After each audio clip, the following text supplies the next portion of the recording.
ব্যাঙ্গালোরে এসএমবিটি স্টেশনে কিভাবে যাবে এই সেন্ট জন হসপিটাল থেকে, আর ব্যাঙ্গালোরে এসএমবিটি স্টেশনে কোথায় কি আছে পুরো ডিটেলস এই ভিডিওতে আলোচনা করব। তো সকাল সকাল ধরে নিলাম অটো, কারণ অটোটাই আমার একটু সস্তা মনে হলো অন্যান্য তুলনায়। আর এই সামনে দেখতে পাচ্ছ এটা হচ্ছে কি সেন্ট জন হসপিটালের গেট। তো এখানে কিভাবে ডাক্তার দেখালাম, কিভাবে ছিলাম না ছিলাম খুব কম খরচে, তার পুরো কমপ্লিট ব্লগ আমার এই চ্যানেলে প্লাস পেজে আপলোড করা আছে সিরিজ ওয়াইজ, সেটা তোমরা দেখে আসতে পারো। আর দেখতে পাচ্ছ সকালবেলায় কতটা যানবাহনের ভিড়। অটোতে যদি তোমরা আসো তাহলে অনলাইনে উবের কিংবা ওলা অ্যাপ্লিকেশন ডাউনলোড করে সেখান থেকে রাইডটা বুক করবে। এখানে 183 টাকা পড়লো আমাদের একটা অটোতে, কিন্তু তোমরা 3 জন মিলে রাইড করতে পারবে। ডাইরেক্ট যদি তোমরা অটো বুক করে আসো তাহলে কিন্তু এরা অনেকটাই চার্জ নিচ্ছে, 300 টাকার উপরে নিয়ে নিচ্ছে এরা। আর এখানে দেখতে পাচ্ছ পুরো এই যে এরিয়াটা, এটা কিন্তু সেন্ট জন হসপিটালের পুরো এরিয়া। আর এই জায়গাও দেখতে পাচ্ছ ফ্লাইওভারের কাজও শুরু হচ্ছে। আর এখানে আমরা এসেছিলাম তৎকাল টিকিট বুকিং করতে, তো কিভাবে বুক করলাম না করলাম তারও ব্লগ আমার এই চ্যানেল প্লাস পেজে আপলোড করা আছে, সেটা তোমরা দেখে আসতে পারো। এই সেন্ট জন হসপিটালের ট্রিটমেন্ট কেমন, খরচা কেমন, অনেকজন আমাকে কমেন্ট করে জিজ্ঞেস করেছিল আগের ভিডিওতে। তো এখানকার খরচা যদি বলি, এখানকার তোমার নর্মাল নার্সিংহোমের থেকে কম আর হসপিটালের থেকে একটু বেশি, মানে মিডিয়াম খরচা বলতে পারো। আর ট্রিটমেন্ট কিন্তু ভালোই খারাপ না। সেন্ট জন হসপিটাল থেকে এসএমবিটি স্টেশন হচ্ছে কি 10 কিলোমিটার, আর এখানে টাইম দেখাচ্ছে 8 ঘন্টা মতো লাগে। বাট তোমরা একটু হাতে টাইম নেছো, নাহলে কিন্তু এখানে এরকম জ্যাম পাবে। আর এখানে দেখতে পাচ্ছ কর্ণাটকের গাড়ি বলে এখানকার প্রতিটা গাড়িতে কিন্তু কে লেখা আছে। আর এখানকার রাস্তা কিন্তু একদম দারুণ স্মুথ রাস্তা, দুই সাইড দিয়েই কিন্তু দেখতে পাচ্ছ গাছ লাগানো। আর ব্যাঙ্গালোরের সব থেকে এই জিনিসটাই আমার খুবই পছন্দ হয়েছে। সেন্ট জন হসপিটাল থেকে তোমরা এসএমবিটি স্টেশনে বাসে করে আসতে পারো। এখানে দেখতে পাচ্ছ এই যে বাস, এই বাসে ধরে আসলে তোমাদেরকে কিন্তু রুট চেঞ্জ করতে হবে। সেই কারণে ভাই নতুন রাস্তা রিস্ক না নিয়ে এই অটোই করলাম। আর রাস্তাগুলি দেখতে পাচ্ছ খুবই দারুণ সুন্দর রাস্তা।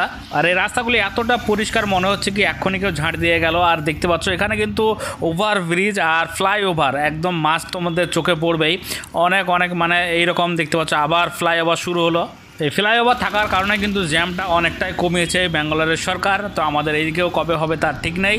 আর দেখতেই পাচ্ছ এখানে কিন্তু অনেক ব্র্যান্ডেড শোরুম তোমাদের চোখে পড়বে আস্তে আস্তে। দেখতে পাচ্ছ এখানে কাপড়, জিন্স, প্যান্ট, তারপরে ব্যাগের অনেক শোরুম। আর এই হচ্ছে ফ্লাইওভার, আবারও দেখতে পাচ্ছ তার নিচ দিয়ে যাচ্ছে অটো। এই ফ্লাইওভার শেষ হওয়া মাত্র একটা লেফট দিকে টার্নিং হয়ে গেল, আর এই টার্নিংটা শেষ করে আবার একটা ফ্লাইওভার শুরু হয়ে গেল। আর এখানে দুই সাইড দেখতে পাচ্ছ ফ্লাইওভারের কর্কেট দিয়ে ঘেরা, বাট এটা কিসের জন্য সেটা আমার মাথায় ঢুকলো না। তোমাদের মাথায় যদি ঢোকে অবশ্যই কমেন্ট করে আমাকে জানিও। ব্যাঙ্গালোরের এইরকম দৃশ্য দেখতে দেখতে 40-50 মিনিটের মধ্যে পৌঁছে গেলাম এসএমবিটি স্টেশন। দেখতে পাচ্ছ ওই সামনে পোস্টার দেওয়াই আছে। আর এই দিক দিয়ে অটোগুলো সোজা কিন্তু নিয়ে চলে যাচ্ছে এসএমবি স্টেশনে। এই দিকে দেখতে পাচ্ছ যারা 4 চাকা নিয়ে আসে তারা এইদিকে পার্কিং করে। আর ওই যে সামনে এসএমবিটি স্টেশন। তো এবার পুরো তোমাদেরকে এসএমবিটি স্টেশন দেখাবো। আর এটা একদম স্টেশন, মানে রেল স্টেশন মনে হয় না, এটা দেখে একদম তোমার এয়ারপোর্ট ফিলিং আসবে। দেখতে পাচ্ছ পুরোটাই কিন্তু কাঁচের। তুমি যদি অটো করে আসো পুরো দেখতে পাচ্ছ অটো স্ট্যান্ড একদম তোমার গেটের সামনে সে নামাবে। আর আগে তোমার লাগেজগুলো আগে এখানে রেখে আসবে। একটা এখানে ওয়েটিং রুমও আছে, খুব দারুণ রুম। তো দেখতে পাচ্ছ পুরো কিন্তু এখানে এয়ারপোর্টে ফিলিং আছে। আর এটা হচ্ছে কি এক্সিট, বাট এই দিক দিয়ে আমরা সোজা এন্ট্রি হয়ে গেলাম, কারণ ওই সামনে আছে ওয়েটিং রুম।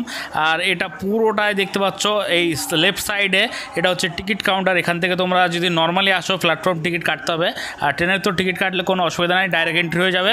তো সোজা এসে এই যে দেখতে পাচ্ছ এখানে একটা হচ্ছে কি আপার ক্লাস ওয়েটিং রুম আছে। তো এখানে আগে ব্যাগগুলি রাখবো, তারপরে কোথায় কি খাবার কিনবো না কিনবো, মানে এই স্টেশনের নিচে খাবারের অনেক বড় একটা মার্কেট আছে, সেখানে যাব।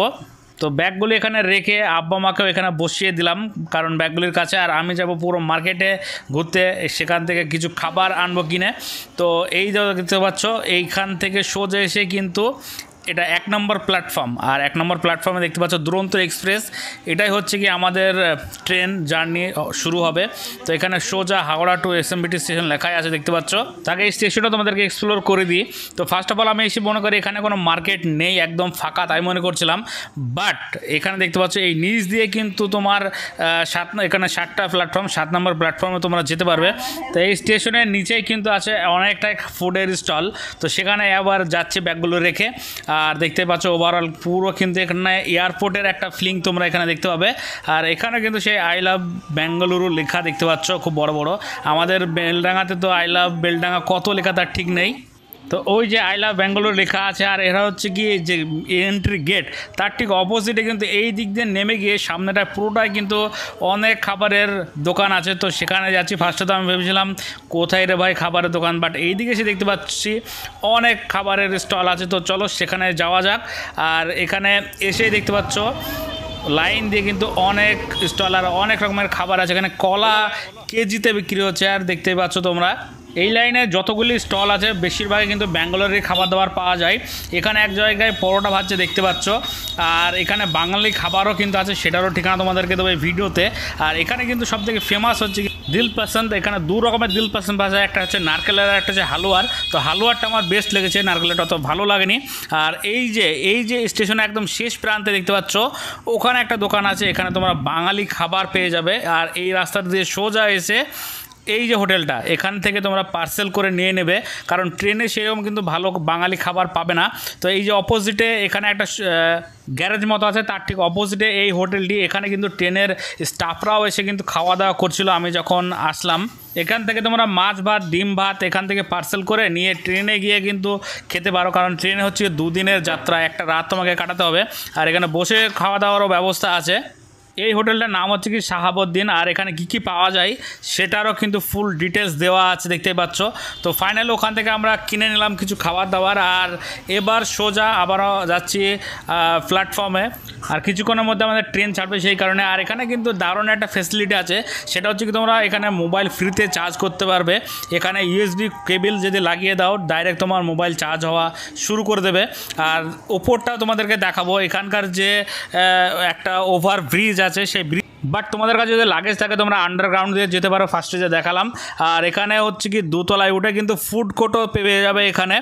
আর এই সামনে হচ্ছে কি ওভার ব্রিজ যেটা আছে, এখান থেকে তোমরা যেতে পারো। এই জায়গা দেখতে পাচ্ছ 2 নম্বর 3 নম্বর প্ল্যাটফর্ম হচ্ছে গিয়ে কিছুটা গিয়ে ডান দিকে এখানে।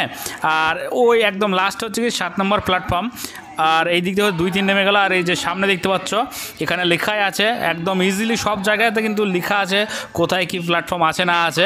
আর তোমরা আন্ডারগ্রাউন্ড দিয়ে আসতে পারবে এই বিভিন্ন প্ল্যাটফর্মে। ব্যাঙ্গালোরের এই প্ল্যাটফর্ম কিন্তু সত্যি খুবই সুন্দর আর একদম পরিষ্কার। আর এখানেও দেখতে পাচ্ছ এখানে তোমার যদি চার্জার নেছো, চার্জার লাগিয়েও কিন্তু এখানে চার্জ করা যাবে। এটা আছে একদম তোমার যে আমাদের ওয়েটিং রুম ছিল তার ঠিক সামনে। আর ওভারঅল ছিল ব্যাঙ্গালোর এসএমবিটি স্টেশনের ফুল কমপ্লিট একটা ব্লগ। তো ব্লগটা কেমন লাগলো অবশ্যই আপনারা কমেন্ট করে জানিও। আর এই স্টেশনটি খরচা হয়েছে শুনলাম 300 কোটি টাকা মতো। আর দেখতে পাচ্ছ টাইমও হয়ে গেছে 11:20। আর এইমাত্র আমাদের ট্রেনও কিন্তু একদম ঠিক টাইমে রওনা দিল। তো দেখা হচ্ছে নেক্সট ব্লগে, সেটা হবে ট্রেনের জার্নি কীভাবে হলো 1 রাত 2 দিন, সেটা দেখতে হবে। তো যারা যারা আমাদের চ্যানেল একদম নতুন, চ্যানেলটি অবশ্যই সাবস্ক্রাইব করে রেখো। আর যদি তোমরা ফেসবুক থেকে দেখে থাকো অবশ্যই পেজটি ফলো করে রেখো এরকম ইনফরমেটিভ ভিডিও দেখতে। আর এই ভিডিওটি ভালো লেগে থাকলে অবশ্যই শেয়ার করো যারা ব্যাঙ্গালোরে আসবে ভাবছে তাদের সঙ্গে। তো আজকের মতো টাটা বাই।